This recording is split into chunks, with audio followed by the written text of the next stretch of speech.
I see those videos of people and they're like, I feel like this lighting makes the grumpy one look a little evil. She asks tips for growing your crochet account. Hello everybody, welcome to my channel. For those of you who don't know me, my name is Morgan and I'm the maker behind LA Crochet, and if you are one of my sweet, kind, funny, and incredibly intelligent returning crochet friends who loves peanut galleries and 2-second dance parties, then hey, welcome back. We're just gonna chill today. Today is just gonna be a chill, fun video. We're gonna do a little yarn haul, we're gonna do a little Q&A session, and all the while I'm going to be crocheting loaf cats in order to replenish the peanut gallery. The people have spoken and I have listened. Let's be honest, they've been looking a little sparse these past few weeks. They've been getting adopted a lot, which is a really great problem to have. But I have a market this weekend and I would love to go into it with a full army of loaf cats. Before we get into it though, be sure that you like this video, subscribe, and of course, as always, you can check out my Instagram and my Etsy and my Palm Street linked in the description. But alrighty friends, let us get into today's video. First things first, you might have noticed that the background is a little bit different in this video, and that is because last week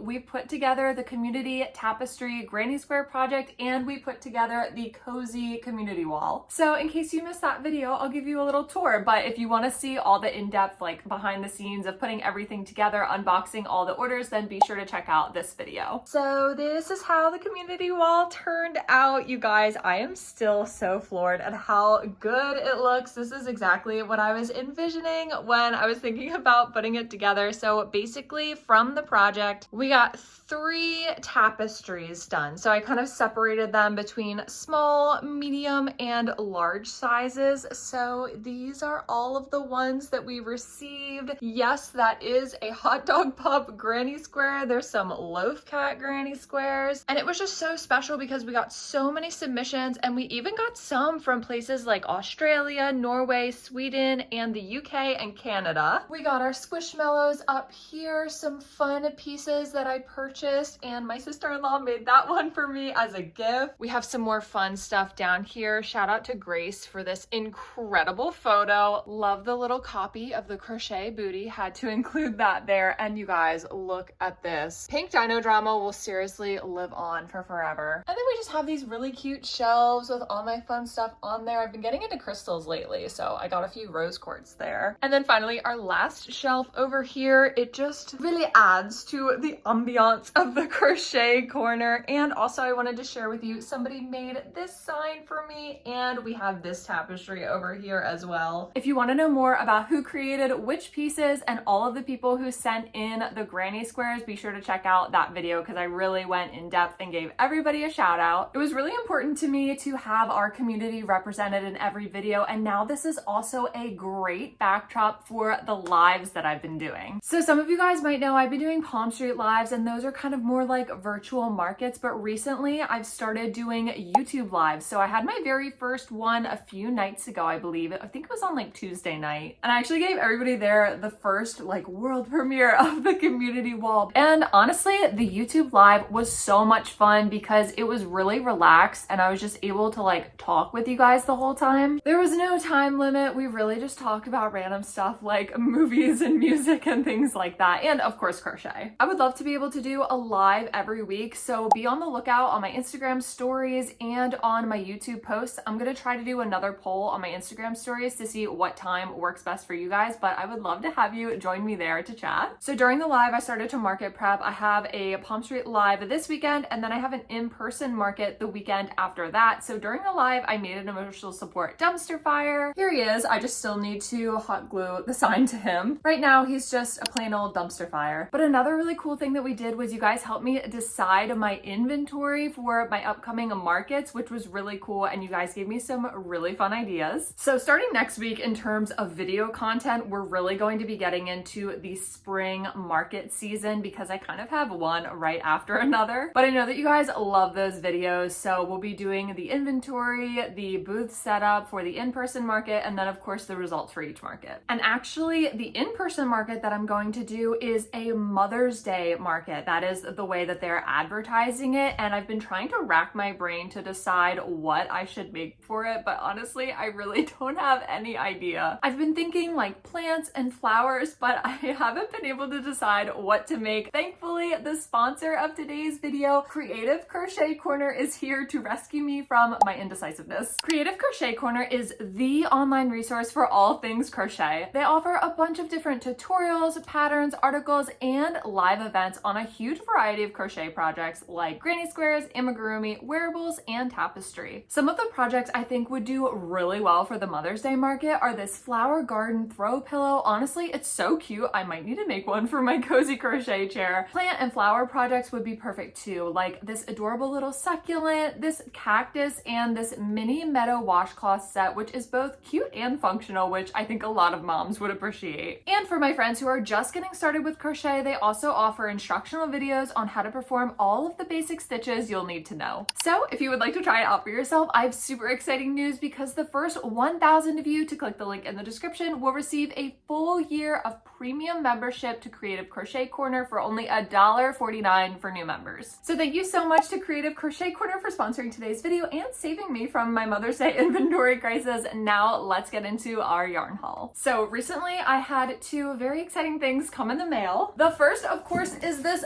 big box from Premier Yarns. It is completely stuffed at the top. I can literally feel the yarn like poking through the tape. I really needed some colors, especially yellow, because everybody's really been wanting some more Bananasauruses. Bananasauruses?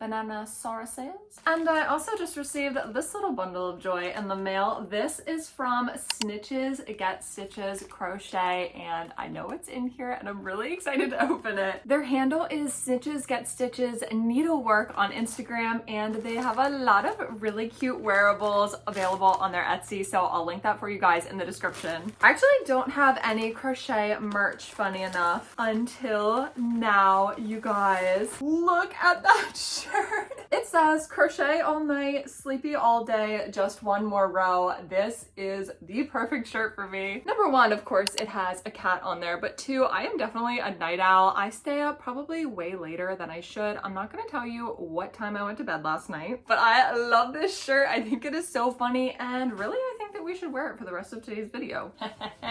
You guys, it is the perfect fit. Give me 1 second. We'll do a little runway catwalk, if you will. But she also sent me something else. Let's see what's in here. Oh my gosh. When in doubt, frog it out. Look at this tote bag. How cute is that? I think that this is my first ever crochet tote bag, I think. Normally I just use my backpack, but now I have an adorable dedicated tote. Thank you so much, Snitches Get Stitches. This is incredible.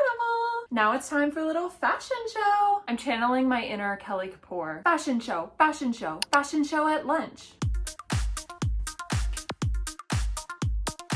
Okay, now we are dressed and ready to go. Let's do our yarn haul. Opening this package is giving me flashbacks to when I opened all those packages in last week's video. I'm pretty sure that is the most amount of mail that I've ever opened in my entire life. Alrighty, let's see everything that's inside here. So you guys, the first thing that I got was 5 skeins of teddy bear. I have not had this shade since probably October of last year. I felt like it was always like out of stock. It was in stock at one point and then I didn't get to it fast enough and then it sold out again. But I really like using this shade for things like the shells on the cheeky turtles, and then I think it would also do really well for the hot dog pups, but I haven't used it since, again, I haven't had this yarn since I even wrote that pattern. So very excited to have a teddy bear once again. I'm gonna unbag everything and then try to kind of set it up neatly on our chair over here to make organizing it a little bit easier. Next, I got 2 skeins of just plain white yarn. I use this for chickens and like the detailing on some items, and I only had 2 skeins left, so I wanted to make sure that I restocked it before I go into these markets over the next couple weeks. Next, I got 2 more skeins of emerald. It's this really pretty green color, and I use this mostly, I would say, for cheeky turtles and then for the detailing of other green smaller items that I make, like axolotls and dinos and things like that. I purchased 1 skein of peacock, pretty much the same thing. I use this for the detailing of some items, especially like axolotls. I've also been using it a lot recently for the frill on my blue splitting triceratops. It really looks super cute. The pairing of this with the shade Seaside is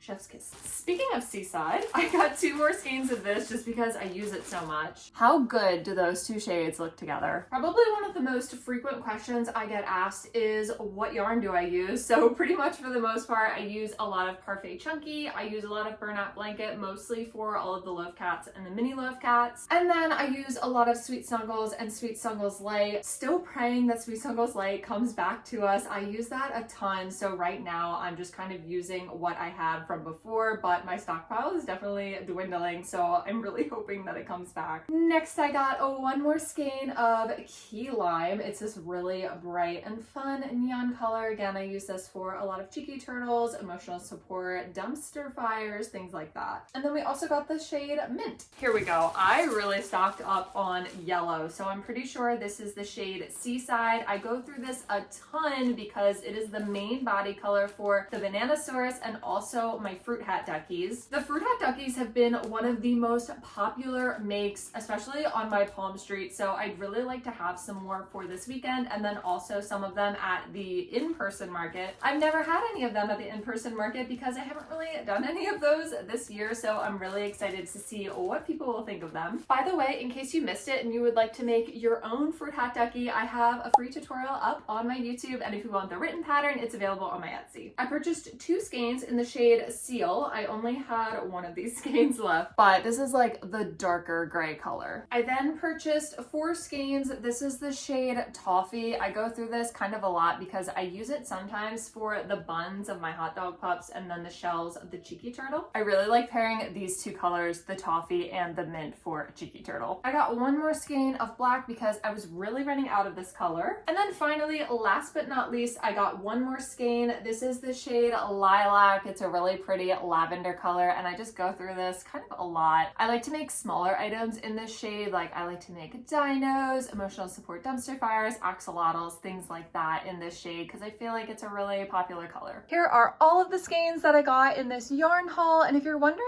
like how I keep track of what shades I need, I just look over here in my little cubby, and if I start noticing gaps, then that's how I know that I need to order more. It's like, as you can see, we have a little gap with the white yarn, a huge gap with the yellow yarn, some starting to form with the blue and the green, and then the darker skeins over here, or actually they're down here, so some of these shades I really needed more of. So yeah, let's organize all of this new yarn into our cubby.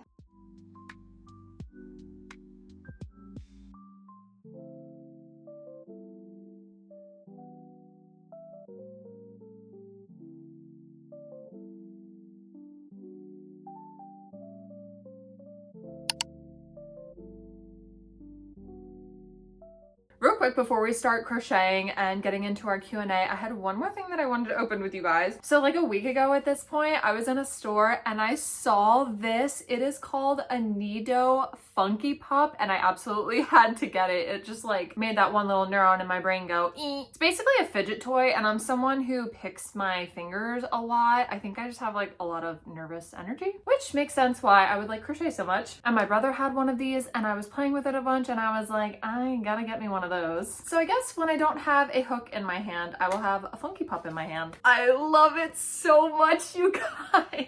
So this is a Funky Pop. I got it in this kind of like teal color, and as you can see, he kind of looks like a splitting pup. He's definitely giving me a splitting Triceratops vibes, but he is so squishy. He's so satisfying to like mess with. Maybe whenever I'm thinking of new patterns, I can kind of fiddle with him. I think I'm gonna keep him on my desk so he's always on standby whenever I need him. My new little right-hand man, the VP of LA Crochet. So now let's get into making our loaf cats and the Q&A session. So these are all of the skeins that I would like to use today. I think for today, my goal is to make 10 loaf cats. Some of them, of course, are going to be mini size loaf cats. So I think with that in mind, we're going to be able to do it. Just kind of a little challenge for myself, because at the end of the day, I would really love to be able to see a whole full row of loaf cats up there. I have just discovered I have a little cut right where the yarn goes over my finger. Lovely. So first here, I think what I'm going to make is a mini all black loaf cat, and I would love to use these green colored cat eyes again, just because I think they make the loaf cat look really vibrant and kind of realistic. And they just add another interesting dynamic to them. If you're wondering where I got these, because I get that question a lot, I'm pretty sure I got them from Amazon, and if I did, I will link them for you below in the description. Okay, so the first question that we have here is from J&K Knotted Co. Shout out Kayla. She is another Palm Street friend. Also, if you watched last week's video, I got those really cute safety eyes from her. By the way, I did want to mention, if you ever want to participate in one of these Q&As in the future, I run them on my Instagram stories, so just be sure to check there periodically. So Kayla asks, what are some of your favorite things to make? So I really love making dragons, especially. I love doing like the more detailed things. So some of my favorite dragon patterns are made by Crochet by Jenna, because I really love dragons that are laying flat. So actually I have a few of them here that I can show you. This is one of my favorite dragons to make. It's her no-sew dragon pattern, and I made the colors so that it would be a cotton candy dragon, and I just think it's super adorable. So this is made with Sweet Sungles light yarn with an 8mm hook, and then our other dragon is up there. This is another pattern by hers that I made out of Bernat blanket yarn, and I really loved how it turned out. It's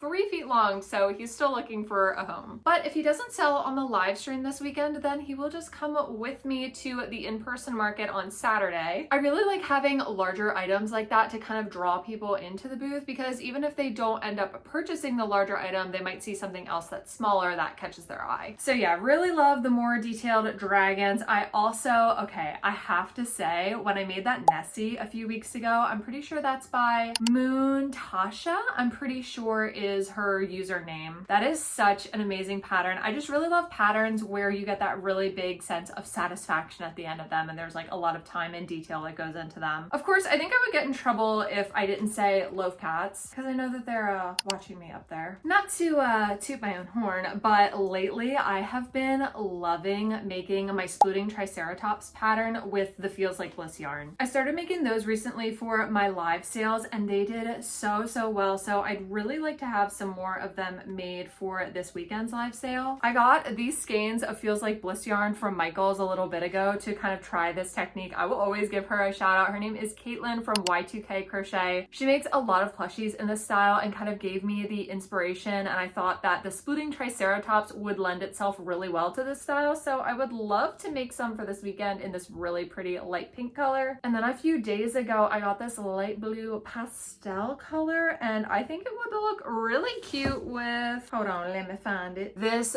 green shade. So this is the shade Sage, and this blue one is Sky. And of course, another one of my recent favorites is the Bananasaurus pattern. That is by Emerald Rose Crochet. It's just so funny and unique. But I think those are kind of all of my main favorite ones right now. It usually kind of goes through cycles. Of course, there are patterns that are kind of classics that I always love to make, like the Cheeky Turtles and the Hot Dog Pups. Recently, lately, cows. I really like making cows too. I've never really been a big cow crocheter, I guess, but recently I've been getting into them a lot more. Also, you guys, I know I said I wanted to do a mini loaf cap, but then I got jibber jabbering away and I started making a regular size one. So I guess the first one's going to be that. And I think for this one, I'm actually going to use these kind of gold colored cat eyes. I think that would look really cute. Okay, sorry, I just finished the facial detailing on this cat. This next one is from Simple Living 7, and they ask, how do you manage time to make so many things in short time and sell? So I am definitely someone who kind of procrastinates when it comes to market prep. Don't be like me. But when I do prep for markets, I kind of go all in. So I'll just kind of crochet the entire day, kind of like what I'm doing today. Of course, we're gonna take plenty of breaks. That's super important. But I kind of block off my schedule so that like the beginning of this week, it was all dedicated to the community wall and editing that video and everything. And now we're really focusing on the market prep. So I'm someone who really has to kind of focus on one thing at a time. Or I guess I like to do that. Like I like to do something and then completely finish it and then move on to the next thing. So for the next week or so, I'm really going to be in market prep mode just because we have those few markets coming up. And then after that, I would really like to shift gears into the pattern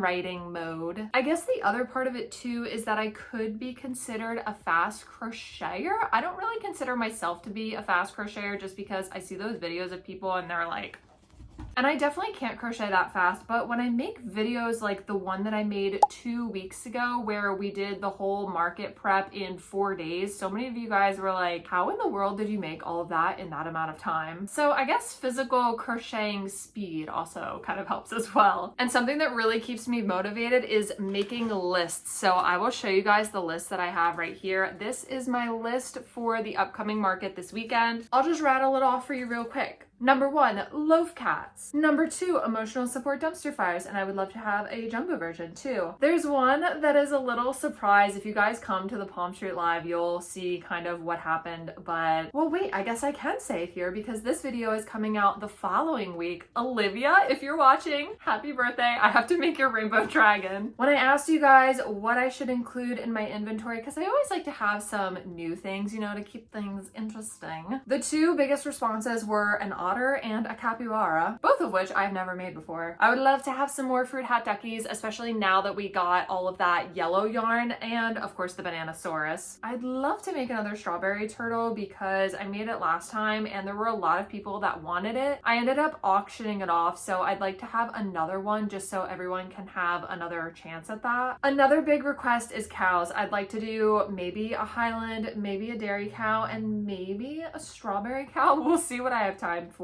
Cheeky turtles, of course, and then I'd love to make another weighted splitting triceratops. So when I have things in a list like that, that really helps to keep me motivated because I love checking them off. It is so satisfying getting to check things off of a list. Real quick before I answer this next question, I am going to pump out the rest of this loaf cat. So Loaf Cat 1 out of 10 is complete. Okay, just finished the facial detailing on the next one. Look at that cute little face. So the next question that we have is from Mag Dog Crochet. This is from Magdalena. She is one of our friends who submitted a granny square. She asks tips for growing your crochet account. So I always like to say that there are kind of 3 pillars to social media growth that I think about. It sounds so official when I say it like that. And when I first started kind of posting on Instagram, I didn't really think about it that way. It wasn't until I kind of looked back and saw the different things that I was posting about and noticed that pattern. So if we start with educational, this is kind of like you're teaching somebody how to do something. I kind of try to think about this as if I was first starting out, what content would I like to see? So that might be something like, what are your best-selling patterns? What are maybe some free patterns that you found that you like? What are some crochet books that you really love that you think other people might love too? How do you find local markets in your area? How do you do your booth display? How to create a booth display when you have a limited amount of inventory? I could go on and on. So just try to think of like different things that you would have liked to learn about when you were first starting. Number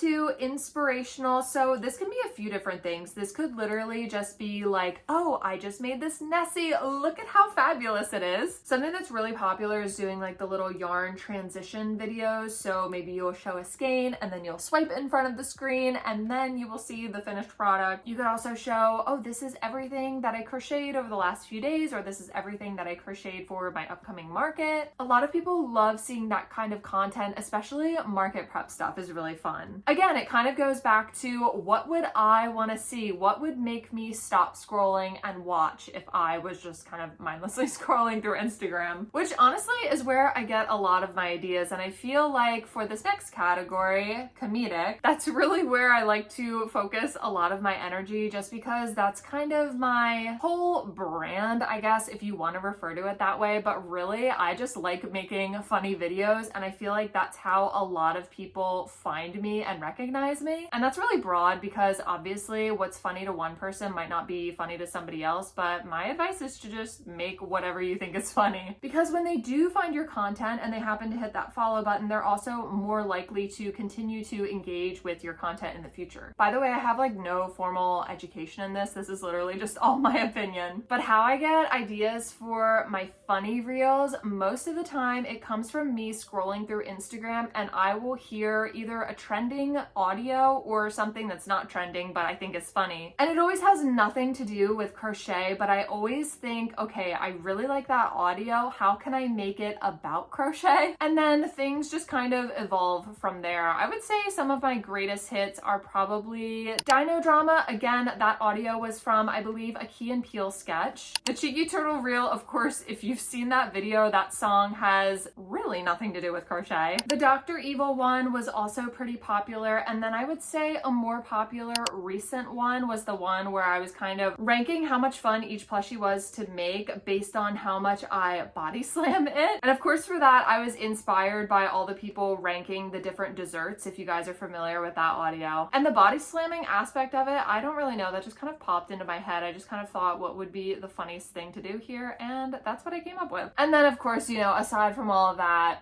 consistency, but I feel like everybody always says that, so you probably already know that. Loaf cat number 2 out of 10. I always like to try to make loaf cats that are more popular in real life, just because I feel like the odds are greater for somebody to be on the live or at the market that has a black cat with green eyes, and then they'd be more likely to adopt him. The next color that I'm thinking is this pink color, and I would love for it to have angry eyebrows. I always try to have at least one grumpy loaf cat at every market or live that I do, and I don't think that we've ever had a pink one before. This is what I have for my pink loaf hat so far. So the next question is from Annabelle Best Crochets. They say, how did you decide to sell live? What are some pros and cons? So the only selling platform that I've ever live streamed on is Palm Street, and I actually don't even know of any other ones. I'm sure there are a ton more out there. I've just never like explored that. But somebody from Palm Street actually reached out to me wondering if it was something that I would be interested, and at first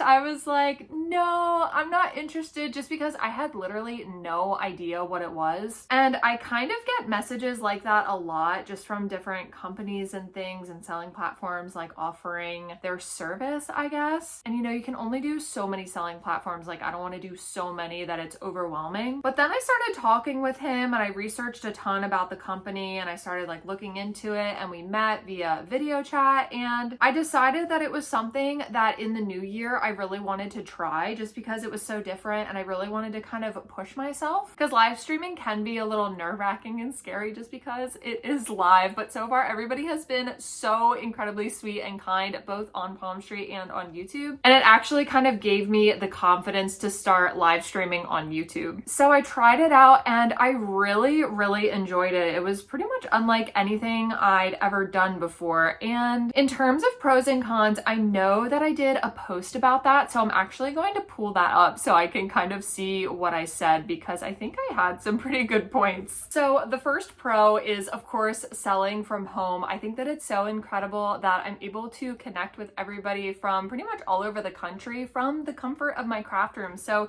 you don't have to worry about waking up super early, hauling all of your stuff and your booth set up to some location that might be super far away. Taking all of that time to set up and stand there for hours on end, it's really cool because you can kind of just show everything that you have within like an hour or an hour and a half. Another pro that I kind of just touched on is broader reach. So of course, at a physical in-person market, you're really only able to sell to the people in front of you, of course, but online you can see people from all over the country, people all the way in California, Texas, Maine. Another cool thing is custom orders. So that person can just directly message you and tell you what they want, and then you can send them a private listing, and very quickly you can have a custom order for them. I've found that in person it can be a little more tricky, just because the person might like forget to reach out to you because it's not happening in that moment. So I've just found that custom orders are a lot easier to take on the live than actually in person. The next thing, of course, is flexibility. You can just go live whenever it works best for you or whenever it works best for your viewers. It also won't take a huge chunk out of your day. Like I said, you can just live stream for an hour and basically have an entire market. The other definite pro is there's a very low barrier to entry, so you don't have to purchase the tent, the tables, all of the supplies that go into having a physical booth. And then the last one, and probably my biggest pro, I would say, is you have direct control. So essentially, I market all of my lives. I always posted a bunch on my stories stories. I tell you guys about it on YouTube to really get the word out there. And that gives me more confidence knowing that people who are genuinely interested in me and my creations in particular are going to be there. Whenever you go to an in-person market, number one, you're at the mercy of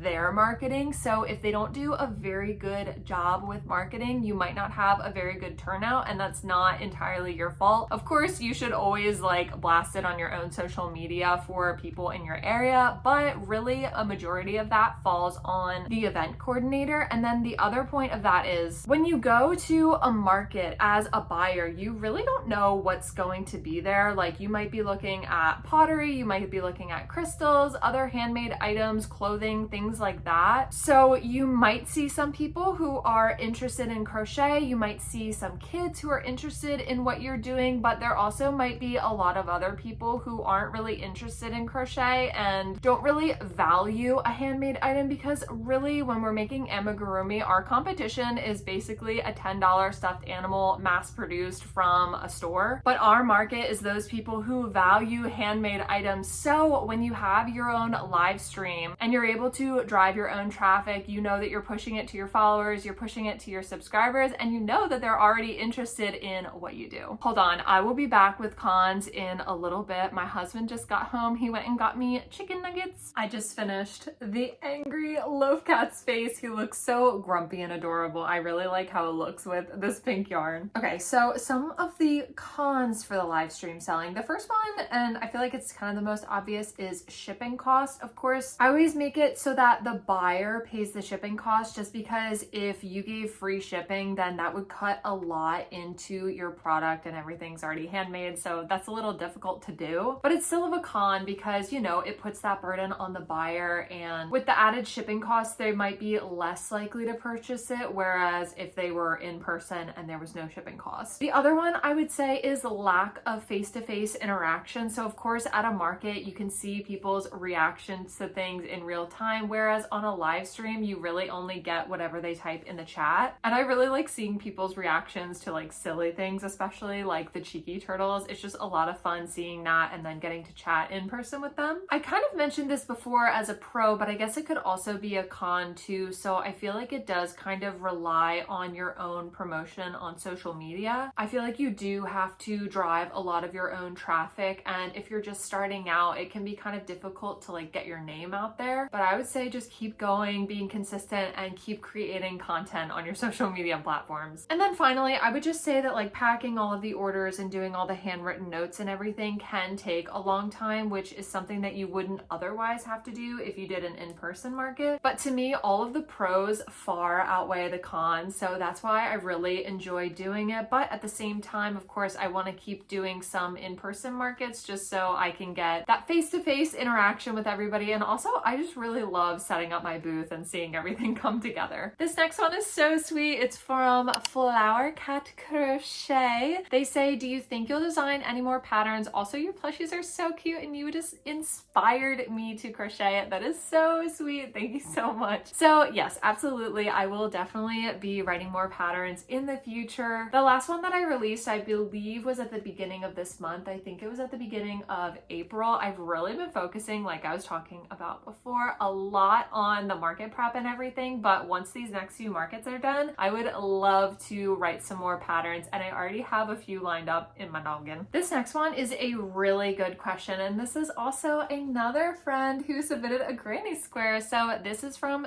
Sweetly Hannah Made. She says, do you think you can continue crocheting plushies for your small business long term? And I think this is a yes and no question. Yes, in that I would always love to create items to sell at like live streams and markets, but no, in the sense that I don't think I can always do it at this capacity that I'm doing it at right now. Right now I'm going pretty hard. I feel like I do a live stream like every 2 weeks or every 3 weeks, and then I also am sprinkling in in-person markets. So it is a lot and it's really hard for me to keep up. I also have the marketplace, which has really taken a back burner, you guys. I need to get some more stuff in there ASAP. But that's really something to think about, and that's kind of why I've been trying to create different income streams, because that just creates a little bit more security. And if you don't have time to do one aspect of your business as much anymore, you can still rely on those other things. This next one is from from Crochet by Kelly. They say, would you be able to do an earlier live eventually? Yes, absolutely. I really would love to do weekend lives on YouTube, and I think I would like to do those on weekends, of course, where I don't have a Palm Street Live scheduled. I think that would be kind of cool because most people would be off of work, and then if there are some people who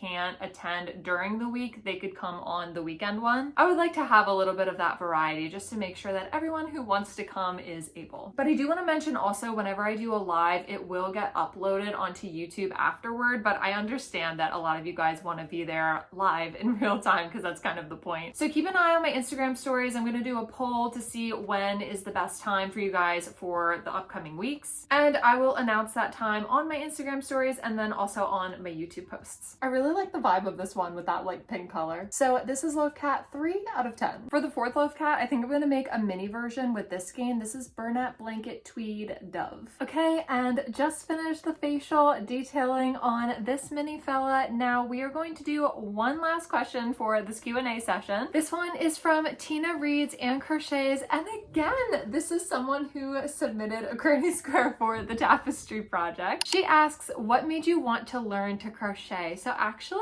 I had a pretty stressful job at the time, and I got to the point where I was thinking about the job even when I wasn't even at work, so I really wanted something that could be like a stress reliever. And I was in the store and I saw a pillow, and it was really expensive, far more than I was willing to pay for it. And then my husband said, I bet that you can make that. And then I decided I should learn how to crochet. And then I stuck with it, especially since it was really relaxing to me, because when I was counting the stitches, I physically wasn't able to think about work. So it really took my mind off of that. Plus, it was just really satisfying getting to see the end result of my creations, and it was a really fun, like, creative outlet. But so I think that brings us to the end of this Q&A session. If you submitted a question and I didn't get to it, I'm very sorry, but I'm going to be doing more in the future, so be sure to keep a lookout on my Instagram stories. So for the rest of the night, I'm just going to keep crocheting Loaf Cats, and I will check back in with you guys when I hit the 10 mark. It's definitely going to be after dark, but it'll also be an opportunity to show you guys what the cozy crochet corner looks like after hours. It's just very cozy and the vibes are very relaxing, so I will check back in with you guys in a little bit. Hey you guys, so it's later in the evening, and before I show you all of the Loaf Cats that I made, I wanted to share with you the cozy after hours vibes of the crochet corner. I honestly think that I might like it even better at nighttime. It just looks so cozy. I also thought about putting batteries in both of these shelves because they have a battery pack, and there's actually string lights that go up and around like where the vines are, so I might do that to add even more ambiance, I guess. But actually the lighting is not that bad, so maybe we'll do some nighttime filming in the future. But earlier, of course, we made those 3 Loaf Cats. So right here is a Loaf Cat number 4. I made a mini version in the Burnette Blanket shade Dove. Yeah, that's what it's called. Burnette Blanket Tweed in the shade Dove. This is Loaf Cat number 5. So I made a mini version of the orange one that I already have up here. This is the Burnette Blanket Mystical yarn in the shade Orange. And then Loaf Cat number 6, I made a mini light orange speckled cat, and it's Burnette Blanket Tweed yarn as well. Loaf Cat number 7, I made a regular size solid gray Loaf Cat. I feel like I always say this, but this is one of my favorite colors to make. Loaf Cat number 8, I made a regular size version, solid in the darker speckled Burnette Blanket Tweed. Loaf Cat number 9, I did a multicolored one with that darker orange speckled yarn and the white yarn, so there's a few spots on it. And then finally, Loaf Cat number 10, I made a blue and white one. I feel like this lighting makes the grumpy one look a little evil.